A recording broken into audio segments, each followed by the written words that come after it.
So, kamusta po mga Streetwise? Ako po si Takeru Miyamoto at welcome po sa aking munting channel. So mga kababayan, nagsisimula na pong lumiit ang mundo nitong 18 Marines. Itong 18 Marines na tinanim na naman po na witness ni Mike Defensor. At malamang, dahil nga po sa bine-verified na itong mga to, baka magsimula na po ito magtago. At alam niyo mga kababayan, no, ako'y nagtataka po talaga sa mga bobong mga DDS na itong si Mike Defensor na nga po may history na nga po ng panloloko sa pagtatanim ng witness, pero naniniwala pa rin kayo mga bobo kayo. Mga bobo kayo, mga buwaka ng ina kayo, mga DDS kayo. So tinan nyo to ha. Okay. So syempre, nagpa-press con sila. As usual, ang mangyayari dyan, verified sila. At pag ito po talaga sablay-sablay talaga to, kaso itong mangyayari dito. Kaso talaga to. Oh, especially ngayon na matindi ngayon si Melvin Matibag, di ba? Oh. So sabi dito, Navy, 4 of 18 bagmen never Marines. Sabi sabihin, dun po sa 18 bagmen, 4 doon hindi daw naging Marines. Tapos karamihan pa sa kanila, dishonorably discharged. So parang awol, parang hindi natapos ang serbisyo. So hindi sila retired. Hindi ko alam sino ba may sabing retired yung mga yan. Buta saan ka nakakita, Marines retired, tapos ang babata pa. So hindi nila natapos yung serbisyo nila sa gobyerno. Ganun lang yun. So ngayon, tinanggay natin to, no? Ano ba tayo, no? Okay. The Philippine Navy on Wednesday said that 4 of the 18 individuals presented as former Philippine Marines in the press conference on Tuesday were not member of the service. Di ba? Well, majority of the rest has been dishonorably discharged. Tingnan ninyo ha. Okay. Kasi sa isang narrative mga kababayan, maraming kwento yan. Isang narrative nga yan eh. Pag yan po sa isang narrative na yan, at sablay po yung isang kwento dyan, sablay na po lahat yan. Sabi ng putang inang abogado nila, na ito ang mga Marines na mga retired. Yun naman pala, yung 4 pala doon, hindi naging Marines. Puta, yung isa nga, nakita ko yung nagaganong-ganong pa eh. So, DDS. Diba? Alam nyo dyan ako na inis sa mga DDS eh. No, kahit na niloloko na sila, okay lang sa kanila. Basta importante lang talaga, masiraan lang nila si PBBM. Parang hindi na katotohanan ng hanap nila eh. Ang hanap nila paninira eh. Mga tanga nga talaga. Mga salot sa Pilipinas ng mga hayop na to eh. So ngayon, continue natin, sabi dito. Okay. Navy spokesperson na Captain Marisa Martinez said the Navy reviewed, so nire-review na sila, no? Its official records after a video on the briefing circulated online. Patay kayo dito, cybercrime pa to. Online eh. Based on official records, 4 were never members of the Philippine Navy or the Philippine Marine Corps, Martinez said in a statement. Wala talaga. Diba? So she added that the majority of the others cited has been discharged dishonorably. So, na-discharge sila ng hindi magandang record. Well, some retired in good standing, di ba? The press conference held, so okay na yan. Alam nyo noon, ang nakakatawa kasi dito. Ang sinasabi nila, sila daw po ay naging tauhan ni Saldico. Habang sila daw po ay nasa serbisyo ng Marines. Na in the first place, bullshit po yun. Kasi, yung pagbibigay po ng security, pag galing po itong AFP, binibigay lang po ito sa presidente at saka sa first family. Hindi po kasama congressman doon. Doon palang bobo na parang tama nga si Yusek Claire Castro eh. Yung script nila hindi nila napag-isipan. Dapat inaayos nyo muna yung script kasi, no? Ewan ko lang, baka may inahabol na deadline siguro, kaya ganun, no? So ngayon, tingnan nyo to ha. Okay. So ito na pala yung sinasabi ni Yusek Claire Castro. So ito, panoorin natin to, no?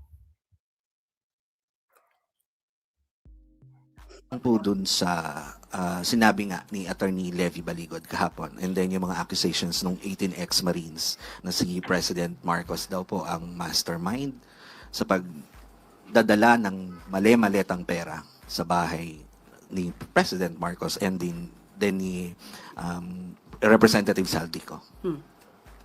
Paulit-ulit na kasinungalingan laban sa Pangulo. Lousy script. Hindi pang award-winning. Hindi malinis. Alam mo na may kasinungalingan. So, sino ba ang nasa likod nito? Siguro dapat malaman nyo kung sino ba yung may-ari ng sasakyan na siyang sumundo sa kanila matapos ang press briefing or press So, sasakyan ata ni ano yon ni Mike Defensor. Oo. con nila. So, paulit-ulit na kasinungalingan. Sino po kaya? Sino sa tingin nyo? Dapat nyo siguro malaman kung sino talaga. Alamin nyo muna. At baka kayo, I believe, hindi kayo magugulat. Same people. Wala bang balak Yung kasuhan? hindi si Mike Defensor, yung may-ari ng sasakyan, baka si Chavit. Oo. Kasi same place din ata sila nagpa-preskon ni Chavit di ba? Yan din yung lugar nila Di Chavit kung saan siya nagpa-preskon. San Juan, di ba? San Juan, tama ba? Ng palasyo ang mga nagpapakalat ng sinasabi niyong fake information o kasinungalingan. Nandiyan ang NBI. Nandiyan ang PNP. Dapat malaman nila to. Obligasyon nila na kasuhan ang mga nagpapakalat ng fake news. Dapat So shout out sa NBI at saka sa PNP. So sa tingin ko mas maganda i-shout out na rin dito yung DILG. Then honestly kaysa magpa-preskon tong DILG, kasuhan mo kaya itong mga to.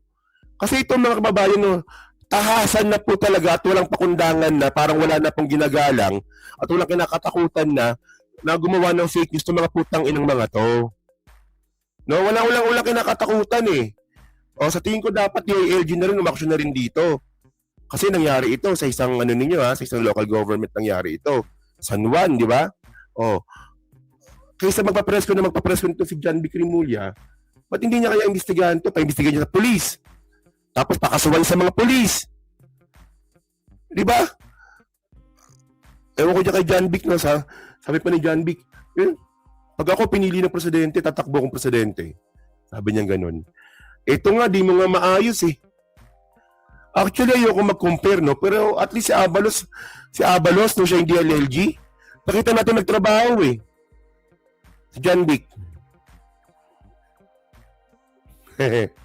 Naku, ewan ko ba? pa ba silang utusan? Hindi po. Obligasyon ng NBI, PNP, DOJ. Pati DOJ din pala, Pati DOJ pala. Si Mike Defensor po. Ano po ang... wala po ba kayong balak kasuhan? Or siya po ba ang may-ari? Yan ba ang hula mo? Okay. So ngayon, mga kababayan, tinanangin natin to. Wait lang. Lodi ko yan si John Vic, huwag yung inaaway yan, Lodi ko yan. So ngayon, ito yung affidavit nila. Actually, mahaba yun, Hindi, maiksi lang pala, 20 page, 20 page lang pala affidavit nila. So ito yung unang page, So dito yung mga pangalan nila, Bernard Etube, Rosebird Waupan, Benny S. Bolante, Balontate, mga pangalan na yan. Okay. So, ito yung mga binabanggit nila pero di naman importante yan kasi kasinungalingan yung mga yan.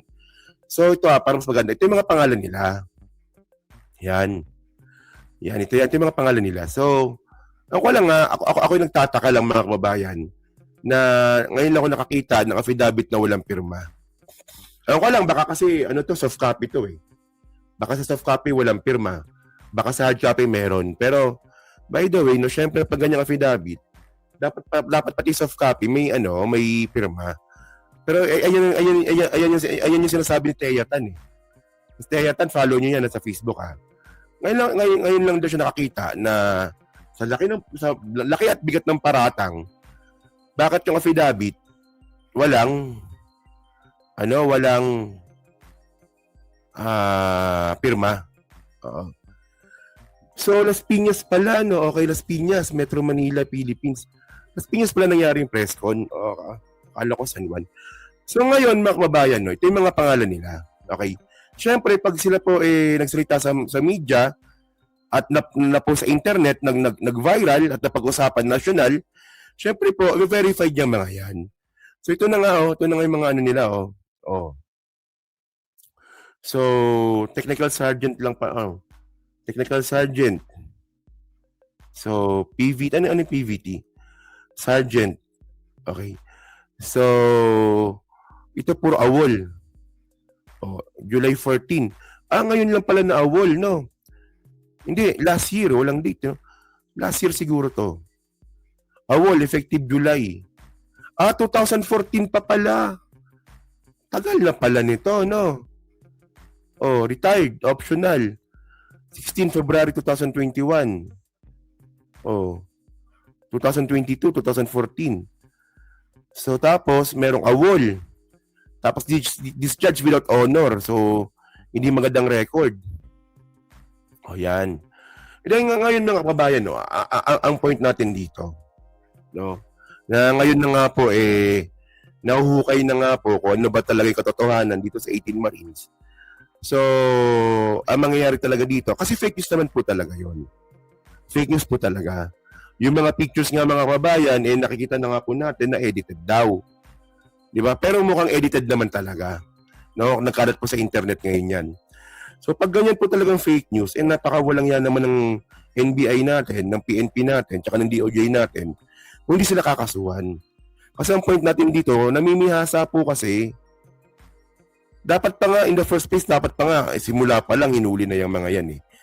No, ang problema kasi sa mga to, simula pa lang po kasi, pinabayaan sila, kaya ngayon namimihasa na sila, na parang wala nang kinakatakutan. Yan yung sinasabi natin dati eh. 'Di ba nung nagsimulang mag-away yung Uniteam, 'di ba yung pro BBM tsaka yung mga DDS, nasabi na natin noon na walang problema na batikusin yung gobyerno. Pero yung paninira yung ginagawa ninyo, dapat talaga yon pinapatulan. O tingnan ninyo. Hindi nila pinapatulan ng matagal na panahon, kaya ngayon namimihasa. So sa tingin ko ngayon, no, actually mukhang maganda naman po yung ginagawa ng NBI ngayon. Kasi yung NBI po ngayon, talagang kinasunan nila ngayon yung mga vlogger. 'Di ba ng cyber libel? 'Di ba si Jack Argota, si Celis at saka si Bungal, no? Si Bungal. Si Jason Sa.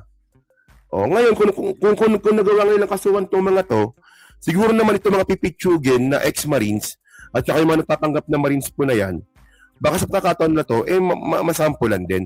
Pati na rin yung gagong Mike Defensor po na yan. Kasi po, iba na pong ginagawa ni Mike Defensor eh. Paninira na po talaga eh. Yun naman ginawa niya dati, no? Isipin niyo, ASEAN Summit. ASEAN Summit sa Cebu, anong ginawa ni Mike Defensor? Pumunta ng Cebu. Nag-motorcade. Nagpapansin sa mga leader ng ASEAN. O, talagang gusto niya siraan yung gobyerno. Dapat pati yung kinakasuhan na rin dapat yan, di ba?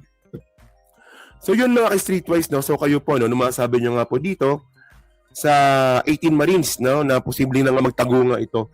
Malamang kapag sila nakasuhan, magtatago na itong mga to. Sigurado yan. Kasi si Gutesa nga, di ba? Hindi naman nakasuhan pero nagtago. Ito pa kaya itong mga to. Hindi ko alam kung saan ba napulot nila nila Defensor yan, di ba? So yan na, so comment lang po sa baba at pinabasa ko itong lahat yan. At syempre, dyan po sa Team Replay, so pa-like, pa-subscribe, di makalabisan, pa-share na rin po na content natin ngayon. So thank you mga streetwise, kita na lang ulit tayo sa susunod na rin content. So thank you, salamat and bye-bye.